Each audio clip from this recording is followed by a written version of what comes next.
Si uno fuera un judío que investigara seriamente si Jesús cumple la identidad del Mesías, esta investigación tendría que ser muy rigurosa, como un juicio rabínico, por ejemplo, pero también tan abierta como la búsqueda de si es realmente un profeta fiel a las Escrituras.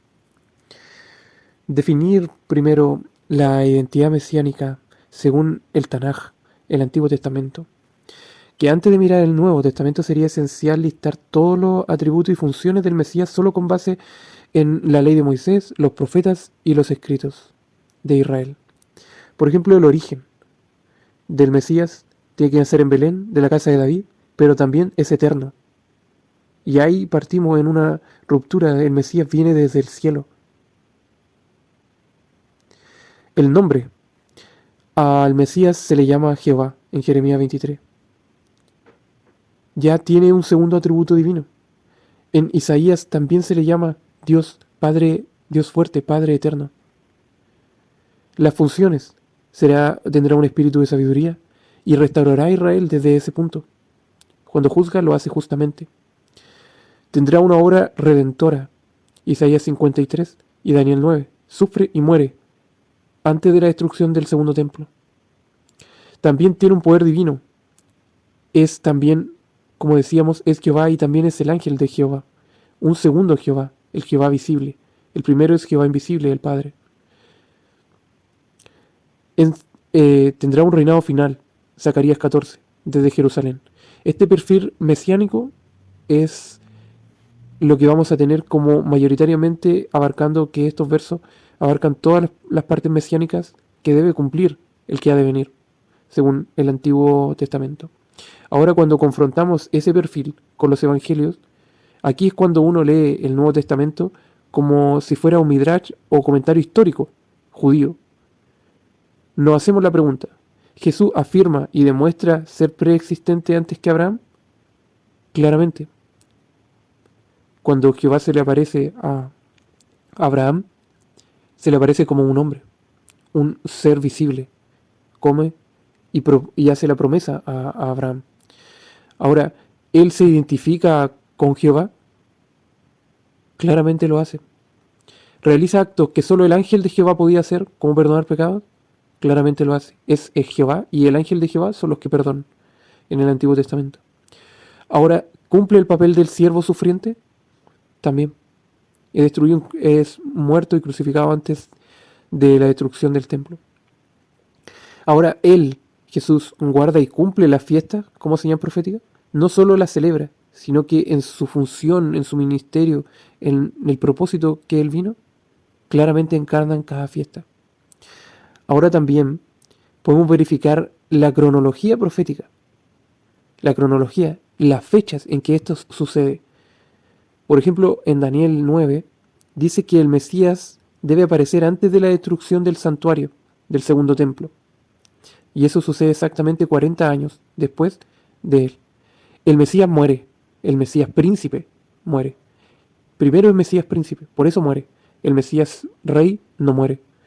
Por eso, al decir en Daniel 9 que él es cortado, no por sí mismo, antes de que el santuario fuera destruido, esto coincide exactamente con la muerte de Jesús en el año 30. 40 años después, el año 70, es destruido el santuario. Encaja perfectamente con la historia. Ahora, si analizamos qué es lo que objetan los rabinos judíos, el argumento clásico que hacen contra Jesús es que no trajo el reino y la restauración a Israel. Sí, es verdad. Pero ¿cuál sería la contrarrespuesta de la Biblia? La profecía habla de dos fases del Mesías, sufriente y redentor, y rey glorioso y juez. Y esta división ya está implícita en el Tanaj, en el Antiguo Testamento. Isaías 53 y Zacarías 14 no ocurren al mismo tiempo. Cuando la profecía dice que Jehová sería traspasado, después se habla del reino. En Isaías también, primero sufre, pero claramente Isaías 53 es un reflejo de lo que Jesús vivió. Entonces, ahora vemos cómo hay una prueba interna entre el antiguo y el nuevo. Hay una coherencia, un espíritu y una línea profética. Aun cuando uno tenga una visión escéptica acerca de Jesucristo, Jesús, tal cual como está verificado hoy, y gracias a la tecnología lo podemos ver, que lo que dice el Nuevo Testamento no contradice al Antiguo Testamento, sino que lo profundiza, lo pasa a un nuevo marco profético. Cumple no solo las labores de la profecía, sino también los patrones en el cual el Antiguo Testamento, muchas historias se encarnan en la vida de Jesús, como una tipología, por ejemplo el Cordero Pascual, el maná o la serpiente de bronce. Jesucristo reproduce en sí mismo el lenguaje y las obras reservadas para Jehová. Entonces, si nosotros somos investigadores, aunque seamos judíos, si tomáramos el Antiguo Testamento como referencia principal, la probabilidad de que Jesús encaje en el perfil mesiánico es muy, muy alta. Por eso el paso final sería preguntarse, no solo si el Nuevo Testamento es históricamente fiable, sino el Dios del Antiguo Testamento podría haber obrado de esa manera, viniendo primero a redimir y después a reinar. Por eso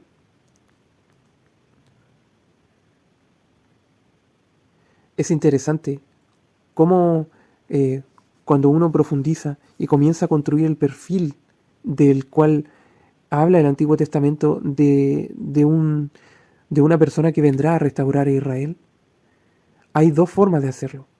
Entonces, todo este testimonio histórico de la evidencia y del Nuevo Testamento, vamos a entender que hay una forma de abordarlo.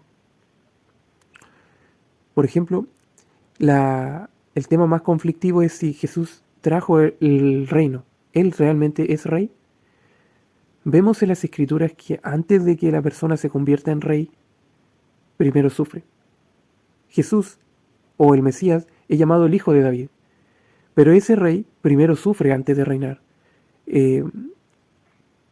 Cuando se estableció el primer rey en Israel, Saúl, persiguió a David y tuvo que refugiarse incluso con los enemigos, con los filisteos, los filistinos, los palestinos, en el nombre de la palabra, se unió a los filisteos, al enemigo natural de Israel. Entonces, antes de ser rey, vive una etapa de sufrimiento. Por eso es una imagen mesiánica.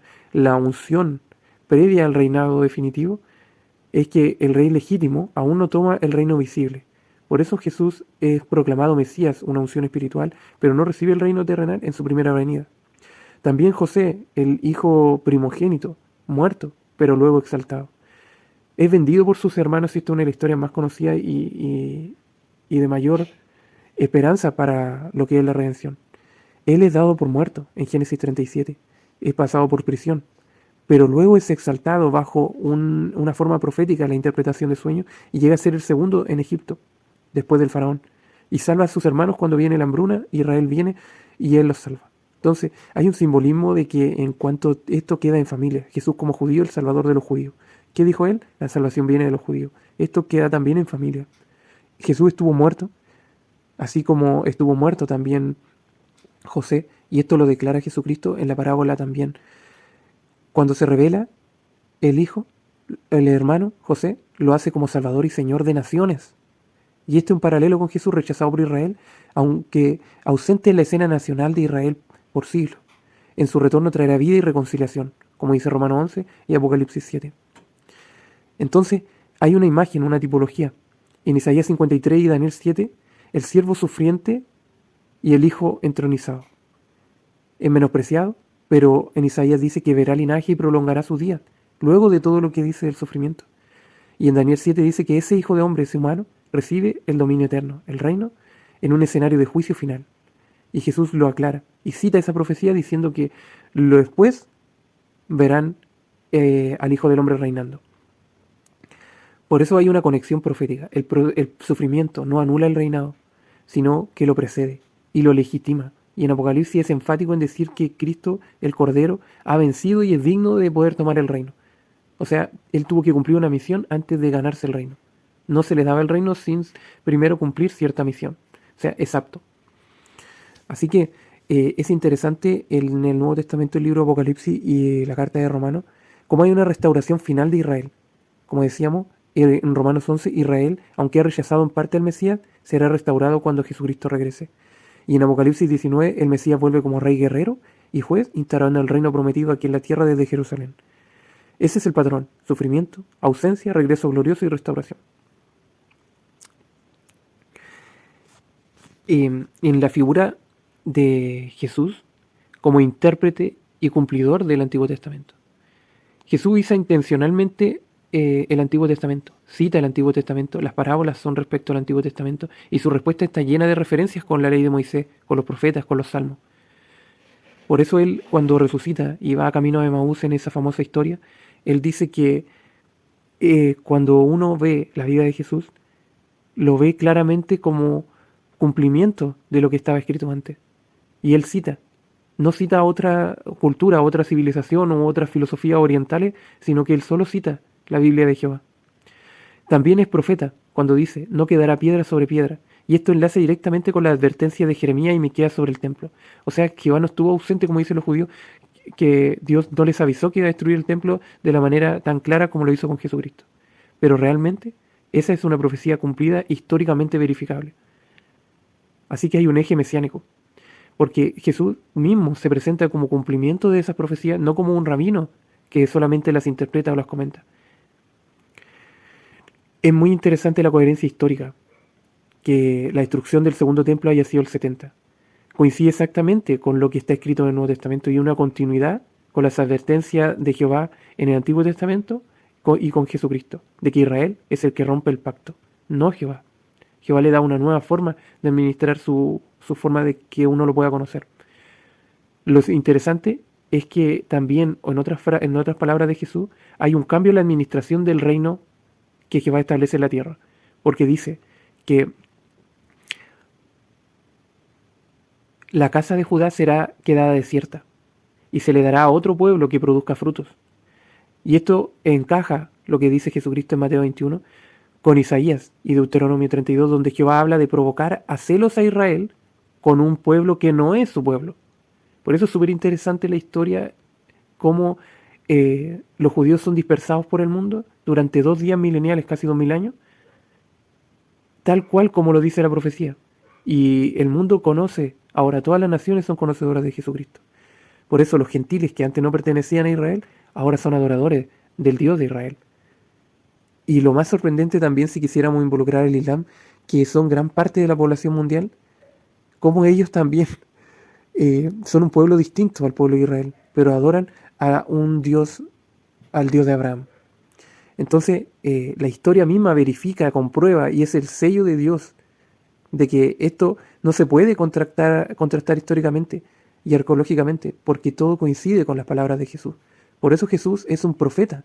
Incluso lo más impactante es que es antes y también después de que Él muere. Sigue profetizando.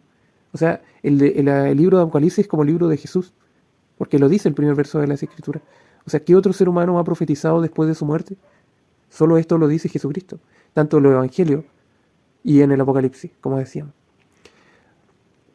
Ahí establece la profecía del reino venidero para un tiempo posterior. Así que esta estructura es doble. Primero advierte, confirma, y desde la gloria del cielo da la profecía final del ministerio terrenal de Jesús.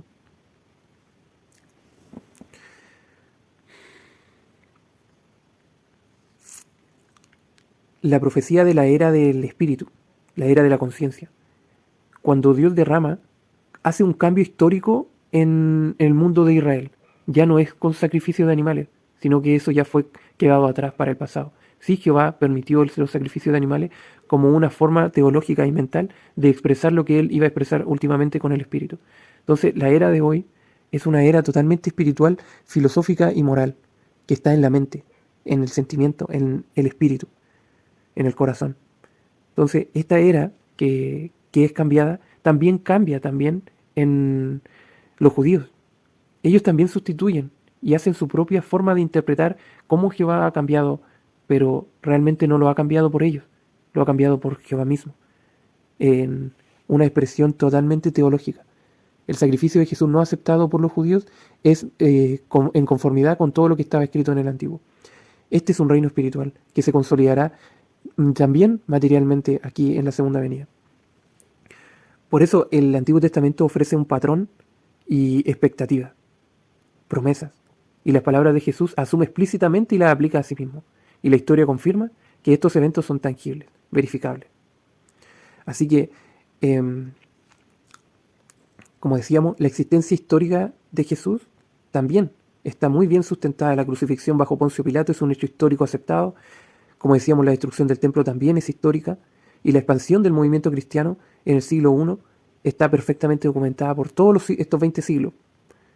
Por eso, aunque algunos puedan cuestionar la interpretación teológica o la base histórica de Jesús, de sus palabras, esto es muy sólido históricamente y no contradice, como decíamos, y queremos fundamentar de que las profecías del Antiguo Testamento. Por eso esto hace que la fe en Jesús Yeshua como Mesías sea razonable, no solo de la tradición judía, sino también desde la evidencia histórica. En cuanto a esto de la historia, la profecía habla de una cuarta bestia en Daniel que representa al Imperio Romano. O sea, bajo cómo Dios se movió a través de los imperios, desde Abraham, con Israel y Egipto, con Asiria, con Babilonia, con Persia, con Grecia y finalmente con Roma, Él establece esta estructura y esta evolución para llegar finalmente a cuando llegase la manifestación de los tiempos, Jesucristo. El mundo empieza a adoptar un nuevo paradigma ético y espiritual basado ahora en su enseñanza y persona. Incluso el calendario que todo el mundo ocupa, que medimos el tiempo desde antes de Cristo y después de Cristo, es un testimonio claro de su impacto histórico. Jesucristo entonces es el rey de toda la historia humana. Cualquier persona que lea a Jesucristo se va a conmocionar por su filosofía, su moral, su enseñanza, su maestría. Y no solo de eso, Él habla de la vida posterior a la muerte, Él habla de la vida posterior a este mundo. Entonces, Él se establece como un ícono para la historia humana. Por eso es el rey de la historia humana. Entonces, toda su moral, toda su filosofía, están profundamente moldeadas por la figura y mensaje de Jesús. Por eso la Biblia no es solamente un documento religioso, sino también una guía como referencia para entender la historia humana y la transformación espiritual y cultural tanto en su origen como en su actualidad y como el futuro de la humanidad. Y